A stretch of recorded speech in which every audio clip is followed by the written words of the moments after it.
आज नौकरी के लिए जो युवा होते हैं उनको बहुत परीक्षाएं देनी पड़ती है और उनको लगभग 20 रिक्रूटमेंट एजेंसीज है। तो कोई 4-5 में अगर परीक्षाएं देता है तो उतनी परीक्षा उतनी जगह जाना, ये सब समाप्त करने के लिए एक ऐतिहासिक फैसले में नेशनल रिक्रूटमेंट एजेंसी, राष्ट्रीय भर्ती संस्था, ये परीक्षा लेने वाली कॉमन एलिजिबिलिटी टेस्ट ये लेगी और इसका करोड़ों छात्रों को लाभ मिलेगा। छात्रों को यानी युवाओं को लाभ मिलेगा जो नौकरी के लिए आवेदन करते हैं। 1 लाख करीबन 1,25,000 वैकेंसीज हर साल सेंट्रल गवर्नमेंट में group B and group C में अराइज करते हैं, जिसमें 2.5 से 3 करोड़ लोग इसको लेते हैं। ये बस 3 ऑर्गेनाइजेशंस की बात कर रहा हूँ। रेलवे में रेलवे रिक्रूटमेंट बोर्ड है, बैंक्स के लिए IBPS है और बाकी सरकारी कामों के लिए SSC है। इन तीनों ऑर्गेनाइजेशंस में अगर आंकड़े लिए जाए तो ऑलमोस्ट 2.5 से 3 करोड़ लोग बारी बारी से हर एग्ज़ाम को देते जाते हैं। मतलब पहले मैंने RRB दे दिया, उसके बाद SSC भी दे दिया, उसके बाद IBPS भी दे दिया। मैं सारे पूरे साल में मैं एग्जामिनेशन ही देता रहता हूँ जब तक मेरे को काम मिल नहीं जाता है। तो अब एटलीस्ट एक लेवल इसमें कम हो जाएगा। Next please. जो कॉमन एलिजिबिलिटी टेस्ट, एक ही टेस्ट इन तीनों ऑर्गेनाइजेशंस, एंड जो भी ऑर्गेनाइजेशन ये स्कोर लेके उसमें भर्ती करना चाहती है तो वो इस कॉमन एलिजिबिलिटी एग्जाम के बेसिस पे जो स्कोर्स मिलेंगे उनको लेके अगले लेवल एग्जामिनेशन के लिए वो एक्सेप्ट करेंगे। तो ये नेशनल रिक्रूटमेंट एजेंसी एक सोसाइटी होगी, autonomous society under societies act. तो इसमें तीनों एजेंसीज के रिप्रेजेंटेटिव्स होंगे, जैसे मैंने कहा SSC के, RRB के और IBPS के, तीनों के रिप्रेजेंटेटिव्स होंगे इस सोसाइटी को फॉर्म करने में, गवर्निंग बॉडीज में। ये कंडक्ट करेगा टायर 1 एग्जामिनेशन, जिसमें सबसे अधिक लोग पार्टिसिपेट करते हैं, वो 2.5 करोड़ जो मैंने कहा, वो फर्स्ट लेवल एग्जामिनेशन है, टायर 1 एग्जामिनेशन है, उसको कंडक्ट करेगी।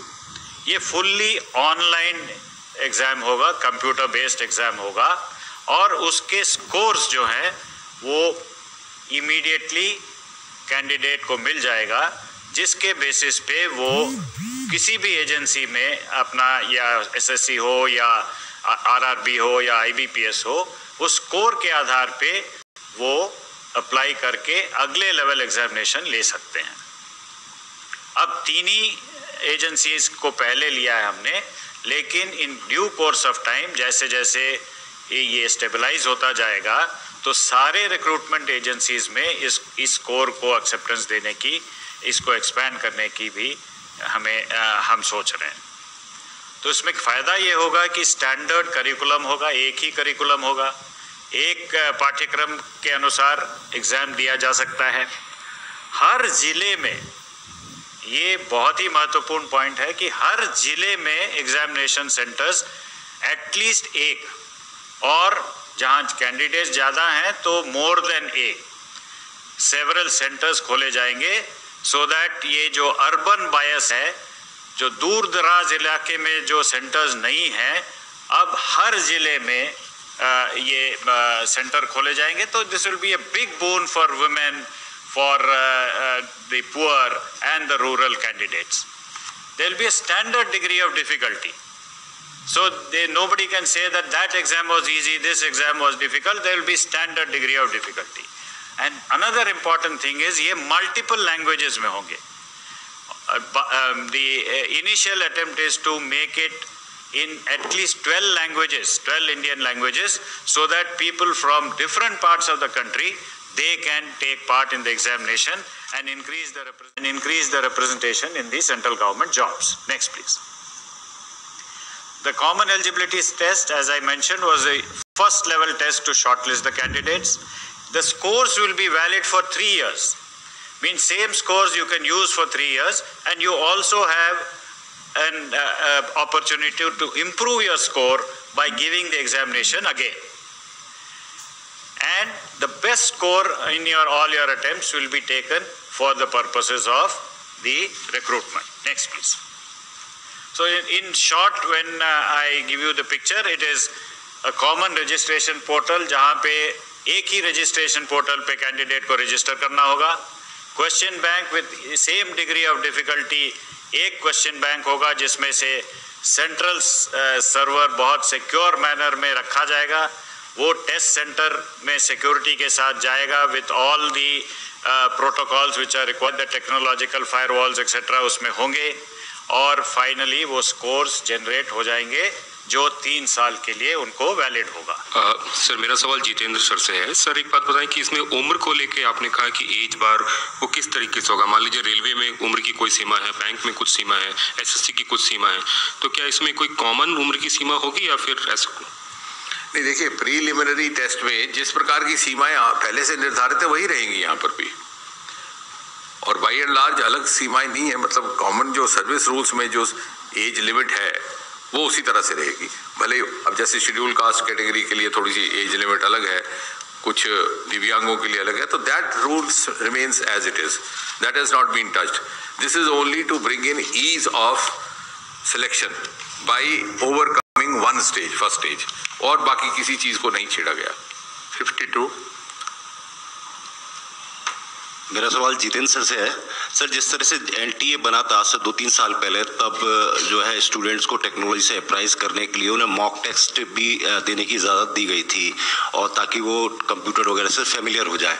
जो नेशनल रिक्रूट एजेंसी बन रही है, क्या जो पेपर 2 साल में होने, मतलब साल में 2 बार होने वाले हैं, क्या जो कैंडिडेट्स बैठ रहे हैं उन्हें मौका मिलेगा कि वो मॉक टेस्ट पहले दें, ताकि जो है वो अप्राइज हो सके टेक्नोलॉजी से किस तरह, क्योंकि दूर दराज से लोग आएंगे, ग्रामीण क्षेत्रों से लोग आएंगे, कई लोग जानते भी नहीं है कि ऑनलाइन में कैसे दिया जाएगा, कैसा फॉर्मेट होगा, क्या ऐसे मौके दिए जाएंगे?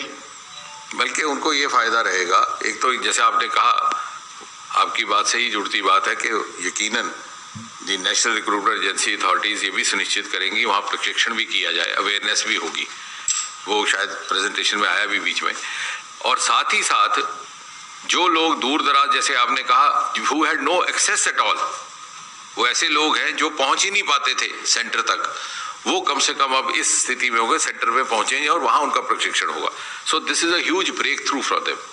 ये जो नेशनल रिक्रूटमेंट एजेंसी एग्जाम लेगी 2.5 करोड़ या 300 बच्चों का, ये केवल प्रीलिमिनरी एग्जाम होगा या टायर 2 बाद में जो रिटेन होता है उसके लिए क्या अलग अलग तीनों एजेंसी अपनी लेगी एग्जाम, या यही बाद में भी करेगी?